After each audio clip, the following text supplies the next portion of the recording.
અત્યાર સુધી આપણે વેસ્ટર્ન કલ્ચર એટલે કે પાશ્ચાત્ય સંસ્કૃતિ છે એમાં વેલેન્ટાઇન એટલે એવો દિવસ કે માત્ર હસબન્ડ કે એના પત્ની છે એકબીજાને વેલેન્ટાઇન વિશ કરે, કોઈ ગિફ્ટ આપે, અથવા તો કોઈ ન્યૂ મેરિડ કપલ હોય તો એકબીજાને વિશેષ દિવસ તરીકે ઉજવે છે.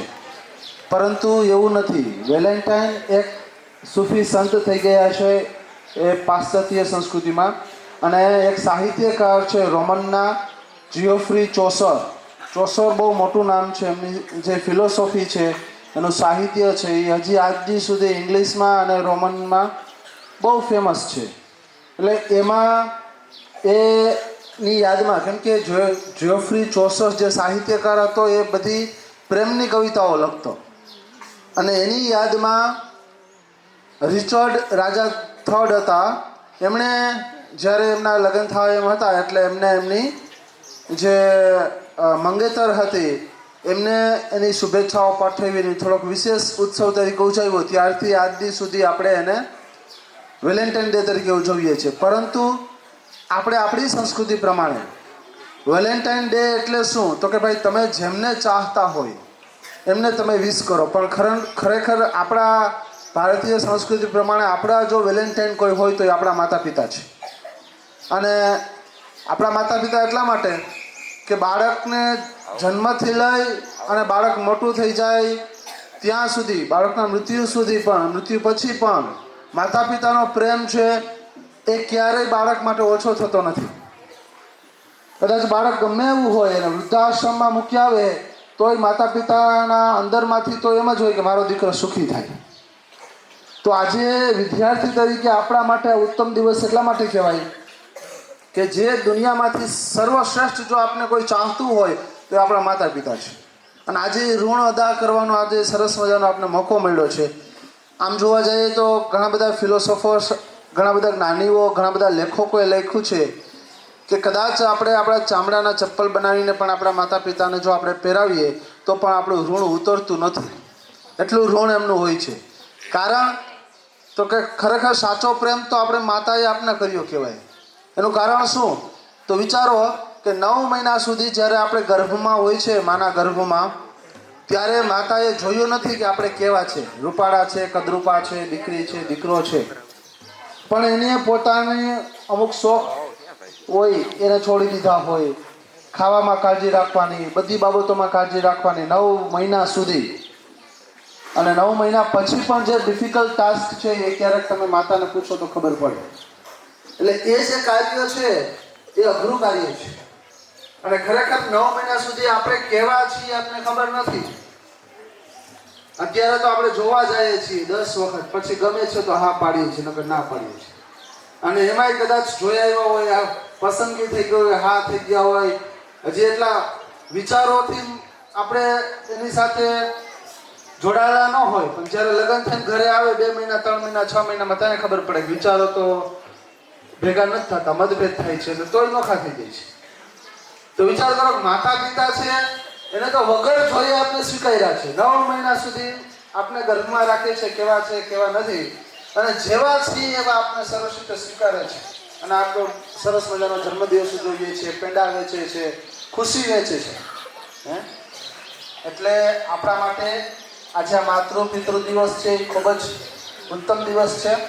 અને માત્ર આજે માતૃ પિતૃ દિવસ પૂરતું નહીં, પણ કાયમી માટે જો હું તો આપણા વિદ્યાર્થીઓને આ વિનંતી કરું છું કે તમે જ્યારે સવારમાં ઉઠો અને નાહી ધોઈ અને જ્યારે તમે સ્કૂલે રવાના થવાના હોય ને એ પહેલાં, અથવા તો નાહી ધોઈને સીધું જ જે તમારા માતા પિતા ઘરે હાજર હોય કે દાદા દાદી હાજર હોય તો એમને દંડવત પ્રણામ કરો. દંડવત પ્રણામ ન કરી શકો તો કંઈ નહીં, પણ કમસે કમ એમના જે ચરણ છે એને સ્પર્શ કરીને આશીર્વાદ દો. કેમ કે એવું કહેવાય છે કે 24 કલાકમાં એક વખત સરસ્વતી માં છે એ આપણે જીભ ઉપર આવે છે. અને ત્યારે માતા પિતા જીભ ઉપર સરસ્વતી માં આવી ગયા હોય અને કહે કે સુખી થાઓ, તો દુનિયાની કોઈ તાકાત નથી તમને દુઃખી કરી શકે. આટલા આશીર્વાદની તાકાત માતા પિતાની છે. એટલે આપણા શાસ્ત્રોમાં પણ કીધું છે, આપણા શાસ્ત્રોમાં પણ કીધું છે કે માતા પિતા અને ગુરુ આ 3 વ્યક્તિ તમારા જીવનમાં એવા વ્યક્તિ છે કે જે તમારું ક્યારે અહિત ન ઈચ્છે. કદાચ માતાએ અથવા પિતાએ તમને ખીજાણા છે, વૈઢા છે, માર્યું છે, અથવા તો સ્કૂલમાં પણ કોઈ ગુરુજનોએ તમને ખીજાણા છે, સજા કરી છે, તો એમાં ક્યાંક ને ક્યાંક તમારું હિત રહેલું છે. કોઈ એવું નથી ઈચ્છતા કે તમારું અહિત થાય. આમાંથી એક પણ ગુરુજનો છે એવું નહીં ઈચ્છે કે તમે ભણવામાં પાછળ રહી જવા જોઈએ, ઠોઠ રહી જવા જોઈએ અને જીવનમાં કોઈ આગળ ન વધવા જોઈએ. એવું કોઈ ઈચ્છતું નથી. આપણે સૌપ્રથમ બાળકો છે એને બધી વિધિ કરવાની છે. એટલે અહીંથી જે સૂચના મળે એ પ્રથમ, બરાબર, સૌપ્રથમ બે હાથ જોડી અને આપણે છે માતા પિતા છે એમના ધન્યવાદ માનીએ અને એમનો આભાર માનીએ. જેમના માતા પિતા નથી આવ્યા, બાળકો અહીંયા છે, એ મનથી એવું સમજજો કે મારા પિતા મારી સામે છે ને હું એની પૂજા કરું છું. જેટલા પેરેન્ટ્સ અહીં બેઠા છે એમની સામે એમના બાળકો છે, પણ જેમના પેરેન્ટ્સ નથી એવા તમામ વિદ્યાર્થીઓ જે ઓડિયન્સ તરીકે અત્યારે, એ તમામ વિદ્યાર્થીઓને એવું સમજવાનું કે મારા પિતા મારી સામે જ છે, માતા પિતા સામે જ છે, આવું તમારે અનુમાન કરવાનું, વિઝ્યુલાઇઝ કરવાનું. અને જે પણ અહીંથી એ વિધિ કરવામાં આવે તમારે એ રીતે, દાખલા તરીકે ચાંદલો કરવાનો કહે તો તમારે મનોમન ચાંદલો કરવાનો કે હું મારા માતા પિતાને ચાંદલો કરું છું. ओम श्रीमन् महागणाधिपतये नमः। ओम इष्ट देवताभ्यो नमः। ओम कुल देवताभ्यो आयुरस्तु।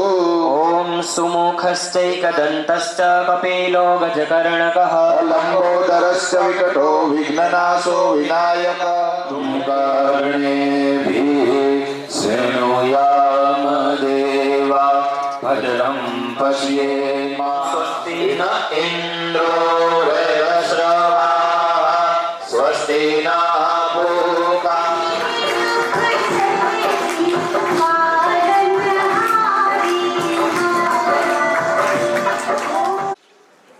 હા, પગે લાગી લેવાનું આપણે.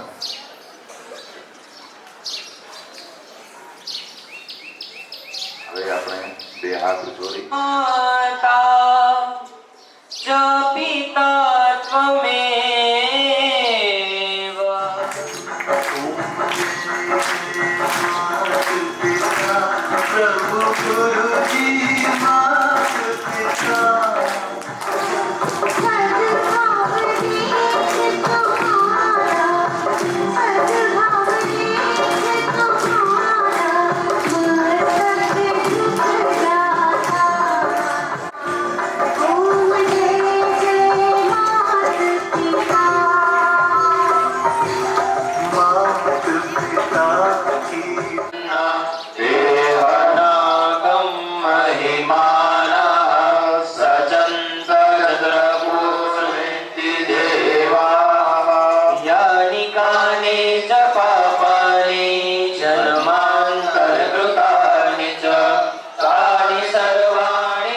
દરેક બાળક માટે જો એમની કોઈ દુનિયા હોય, એમની કોઈ પૃથ્વી હોય, એમનું જો અસ્તિત્વ હોય તો એમના માતા પિતા છે.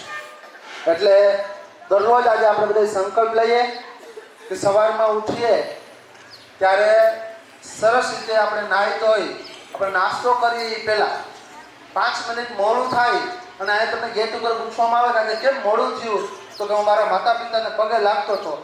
આ રીતે તમે જેથી જવાબ આપશો ને તેથી અમને શું કહેવાય, અમારી છાતી ગદગદ ફૂલી જશે.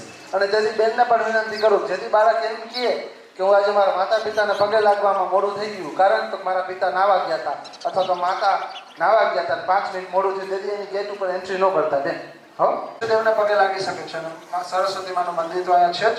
સવારમાં ઉઠીને બધાએ દર્શન કરવા જોઈએ. તો મારી સાથે બધા સંકલ્પ કરવાનો છે. બધાએ તમારો હાથ છે તમારા હૃદય ઉપર રાખવાનો છે, એની સાક્ષી, કારણ કે 24 કલાક ધબકે છે. એ 5 મિનિટ પર જો બંધ થઈ જાય તો એનું અસ્તિત્વ આપણું અસ્તિત્વ નથી. એટલે બધા વિદ્યાર્થીઓ બધા હૃદય ઉપર હાથ રાખી મારી સાથે પહેલા હું બોલીશ, પછી તમારે બધે બોલવાનું છે. આજથી હું સંકલ્પ લઉં છું કે સવારે ઉઠી ધોઈને સર્વપ્રથમ હું મારા માતા પિતાને વંદન કરીશ, એમના ચરણ સ્પર્શ કરીશ, એમના આશીર્વાદ લઈશ. ધન્યવાદ. વર્ણિવેશરમણીય દર્શનમ મંદહાસરુચિરાનનામ ભુજમ પૂજિતમ સુરનરોતમેર્મુદા ધર્મનંદન અહમ વિચિંતયેત. એચકેજીમાં બાળક ભણે છે દવે નીતિ એમના વાલી દવે પિનાક, ભરતપુર પ્રાથમિક શાળા. એ પરિચય. શાસ્ત્રમાં હકીકતમાં કીધું છે માતૃદેવો ભવ, પિતૃદેવો ભવ, આચાર્ય દેવો ભવ. એ જે ત્રણેય વાતનો ત્રિવેણી સંગમ આપણે જો જોવા મળે છે ને એ પુરુષાર્થ સ્કૂલમાં જોવા મળે છે. શા માટે? તો કે એનું એક ઉદાહરણ લઉં છું. મને શ્લોકો બહુ ગમે અને હું મારા બાળકને રોજનો એક શ્લોક શીખવાડું. કુશાલભાઈ, રોજનો એક શ્લોક. આ તમે કદાચ પરિચય નહીં કર્યો, બાકી એના ઘણા બધા શ્લોકો આવડે. એ નિયમ છે મારો. પણ એમાં 2-3 શ્લોક એમના માટે નવા હતા, તો મેં બોલ્યો ચાલ બોલ સર્વે ભવંતુ સુખીના. તો હું શીખવાડું એ પહેલા તો એ શીખી ગયો છે, તો મેં એમાં હતા એ શ્લોક એ શીખી ગયો છે. તો એનું કારણ શું? તો કે એને અહીંયાથી એ શ્લોકો પણ શીખવાડવામાં આવે છે. બાકી આવી વસ્તુ કોઈને શીખવાડવામાં આવતી નથી. આ છે સંસ્કૃતિ, આ છે આપણા જીવનમાં જે મૂલ્ય વસ્તુ શિક્ષણ છે ને એ આ છે. કુશાલ સાહેબે જેમ કીધું 2 વસ્તુ ઓછી આવડશે તો ચાલશે, 2 માર્ક ઓછા મળશે તો પણ ચાલશે, પણ જે મૂલ્યલક્ષી શિક્ષણ છે ને એ હકીકતમાં અહીંયાથી મળે છે. એટલે બધા તમામ ગુરુજનો છે એમનો પણ ધન્યવાદ. અસ્તુ. થેન્ક યુ સો મચ પ્રિયાંકભાઈ. જય શ્રી કૃષ્ણ બધાને. મારું નામ છે ડૉક્ટર એન્જલ અને હું ગાગલિયા રીવાના મમ્મી છું. જ્યારે મારી ઓળખાણ, હું રીવાના મમ્મી તરીકે મારી ઓળખાણ થશે ત્યારે સાચા અર્થમાં આજે જે દિવસ ઉજવાનો છે એની સાર્થકતા થશે. હવે જ્યારે સાહેબે કીધું હતું કે આ જે છે બધા કુમળા છોડ છે, બરાબર છે, હવે એને આપણે કઈ રીતે તેનો ઉછેર કરવો. અત્યારે જે આજુબાજુનું વાતાવરણ છે કે મોબાઈલ, ટીવી, એ એટલા દૂષણો વધી ગયા છે કે એનાથી બચાવવા માટે આપણે એક જ રસ્તો છે કે આપણા બાળકોને આપણે ભક્તિ તરફ વાળવા જોશે.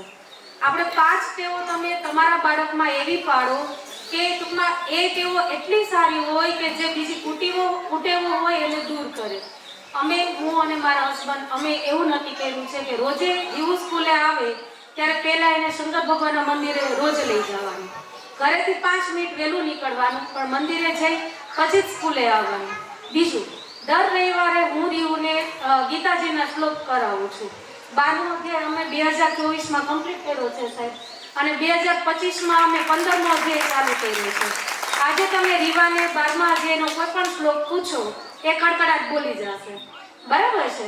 એટલે આ બધી વસ્તુ એવી છે કે એ બાળકમાં અત્યારથી આવશે તો જે બીજા આપણે કેવું છે કે આપણે મોબાઈલથી દૂર રાખવા છે, આપણે દૂર રાખવા નહીં પડે, ઓટોમેટિક જ દૂર રહેશે.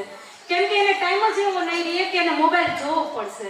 અને આખા દિવસમાં અમારું શેડ્યુલ પણ ખૂબ જ ટાઈટ છે, છતાંય 1 કલાક તમે તમારા બાળકને સંપૂર્ણ આપો કે 1 કલાક તમારો અને તમારા બાળકનો હોય, જેમાં બીજું કાંઈ જ ન હોય. તમારો મોબાઈલ તમે સાયલન્ટ અથવા સ્વિચ ઓફ રાખો અને આપણા બાળકે આખા દિવસ શું કર્યું છે અને શાંતિથી સાંભળો, બરાબર છે, તો એ તમારી સામે ખુલશે. એટલે આ બધું જરૂરી છે, જે ખાલી બાળકે નથી કરવાનું, પહેલા આપણે કરવાનું છે. એટલે બાળકમાં તે ઓટોમેટિક આવી જ જવાનું છે, બરાબર છે. અને જે સરે કીધું છે કે નિંદણ છે એ દૂર કરવી પડે છે, તો આપણે જ દૂર કરવાની છે. અને એના રસ્તાઓ અત્યારે આ જ છે કે જો આપણે ભક્તિ તરફ બાળકને વાળશું તો જ આપણે બાળકને જે નિંદણ રૂપી કુટેવ છે એને દૂર રાખી શકશું. અસ્તુ. જય શ્રી કૃષ્ણ. ખૂબ સરસ વાત કરી છે અને મને પણ અનુભવ છે. આમ તો ડૉક્ટર એન્જલબેન અને રાહુલભાઈ બંને ડૉક્ટર છે, એટલે આમ જોઈએ તો સવારથી સાંજ સુધી એમનું શેડ્યુલ ફૂલ ટાઈટ હોય છે, પણ છતાંય રીવાને ભગવદ્ ગીતાના બધા શ્લોકો આવડે અવળી ઉંમરે એક સારું કહેવાય. કારણ કે એ આપણેથી શરૂઆત કરવી પડશે. આપણે નહીં કરીએ તો આપણા બાળકની અંદર ક્યારેય આવવાનું નથી. હું સોલંકી ઉર્વરના મધર છું, હું પણ એક ટીચર છું. પણ સમયને હિસાબે આપણે ઘણી વખત બાળકને સમજાવી પણ ન શકતા હોય. એટલી બધી વસ્તુઓ હોય છે કે આપણે ટેન્શન હોય છે બહારનું ઘરનું, છતાં સૌથી વધુ મહત્વની વસ્તુ છે ને બાળકની અંદર એક શિસ્ત અને સંસ્કાર. જો શિસ્ત અને સંસ્કાર હશે ને તો શિક્ષણ આપોઆપ આવશે. એને ખ્યાલ જ આવશે કે શિસ્ત અને સંસ્કાર છે તો શિક્ષણ પાછળ આવવાનું છે. એના માટે પછી મહેનત નહીં કરવી પડે. તમે તમારા બાળકને અત્યારે જો સૌથી મોટી વાત બેને કહી છે મોબાઈલ. લગભગ દરેક ઘરમાં પ્રશ્ન છે જ મોબાઈલ વિના બાળક જમતું નથી. તમે મોબાઈલ આપો ને સવારે તો તૈયાર થવા આપે, તો ડ્રેસ પહેરાવવા આપે. આવું પણ મેં ઘણું જોયું છે.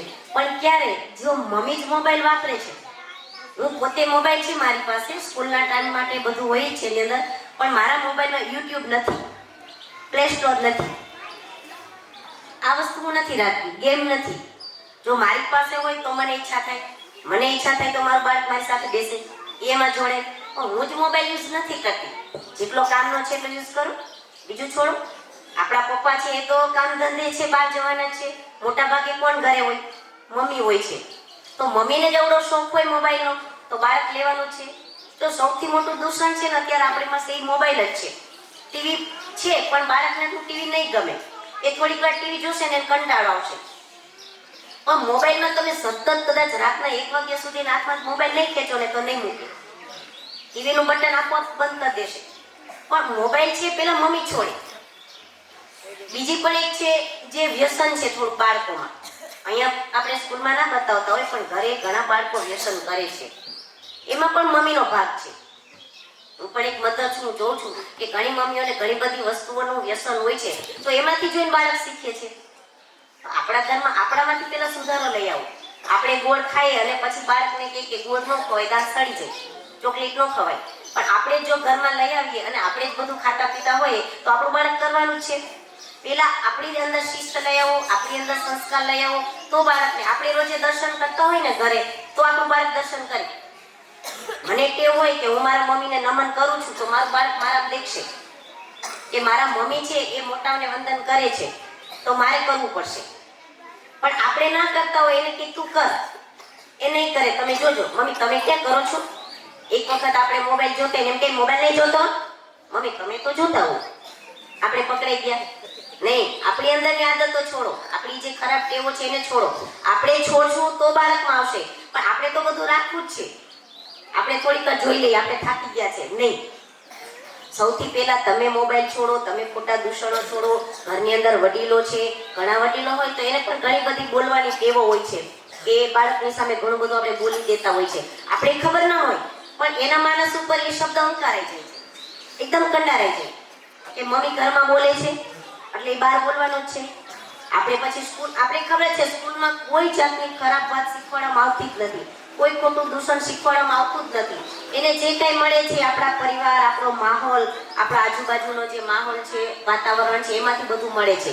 કારણ કે હું એક ટીચર છું તો મને ખ્યાલ છે કે સ્કૂલમાં મોટા ભાગના પ્રયત્નો એક જ હોય છે કે બાળકને સારા રસ્તે લઈ જાઓ, એને સારું શિક્ષણ આપવું, સારી આદતો. શિક્ષણ કરતાં પણ સારી આદતો અને શિસ્ત, આ બે વસ્તુનું તમે ધ્યાન રાખશો ને તો તમારું બાળક ઘરે અને સ્કૂલમાં બહુ મસ્ત રીતે રહેશે. Thank you. ધન્યવાદ. ખૂબ સરસ વાત કરી ભાઈના બેનો. બીજું કે બાળકને તમે એટલું જ વ્યસ્ત રાખો ને એની જરૂરત નહીં પડે. આપણે જેને મોબાઈલ કહે છે, બાળકને એટલું વ્યસ્ત રાખો તમે, જુદી જુદી રમતો રમાડો, જુદી રીતે વ્યસ્ત રાખો. એટલે જ આપણી શાળા ફૂલ ડે રાખી છે. ફૂલ ડે રાખવામાં ઘણા પેરેન્ટ્સને અનુકૂળ નથી, પણ છતાંય આપણે ફૂલ ડે રાખવાનું કારણ જ આ છે કે 4:30 વાગ્યા સુધી અહીંયા હોય, તમારું બાળક ધીરે ધીરે ઘરે પહોંચે તો 5, 5:30 થાય, નાસ્તો પાણી કરે, ફ્રેશ થાય, થોડું ઘણું લેસન કરે તો હાંજ પડી જાય. હાંજે જમીને તમારું બાળક ઢળી જાય, સરસ રીતે સૂઈ જાય. આ પ્રયત્નો આપણા છે. નમસ્તે, હું ગણેશ કૃપાલીના વાલી છું. આમ તો ભાવનાબેન આપણા બધા વાલીઓએ સરસ મજાની વાત કરી. બાળક છે ને એ શાળામાંથી, ઘરના માહોલમાંથી અને કુટુંબમાંથી, આ 2-3 જગ્યાએથી બાળક સૌથી વધારે શીખતું હોય છે. એમાં સૌથી વધારે જો કોઈ રોલ હોય તો એના ઘરનો હોય છે, અને એના ઘરના રોલમાં સૌથી વધારે જો કોઈ રોલ હોય તો એની માતાનો હોય છે. આમ તો કહેવાય છે કે એક માતા છે ને 100 શિક્ષકોની ગરજ સારે છે, બરાબર. અહીંયા બાળક છે એ શીખે એના કરતાં સૌથી વધારે એની માતાનો રોલ છે એમાં હોય છે. એટલે અહીંયા સૌથી વધારે આ જે માતાઓ હાજર છે, એટલે તમારા વર્તનમાંથી તમારું બાળક છે એ સૌથી વધારે શીખતું હોય છે. એટલે જ્યારે પણ તમને સમય મળે ત્યારે એના તમારા બાળકને છે એ આપો, આધ્યાત્મિક તરફ વાળો. અને બીજા નંબરમાં કે તમે પોતે જે બાળકને નુકસાનકારક છે એવા વર્તનથી જે દૂર રહ્યો એવી અપેક્ષા સાથે અસ્તુ છે. Thank you so much. અશોકભાઈ ખૂબ સરસ વાત કરી છે. માતાની જવાબદારીઓ વધી ગઈ છે, કેમ કે સૌથી વધારે રોલ માતાનો હોય છે. આમ તો જનરલી માતા જનો જ સૌથી વધારે રોલ હોય છે. બાળકનો જન્મ થાય ત્યાંથી ઉછેર કરવાથી લઈ, એટલે તમામ માતાશ્રીઓને વંદન સાથે આજે મહાદેવને યાદ કરી અને આપણી આજની આ સરસ મજાની પિતૃ દિવસ છે એમની પૂર્ણાહુતિ કરીશું. વંદે શિવામ શંકર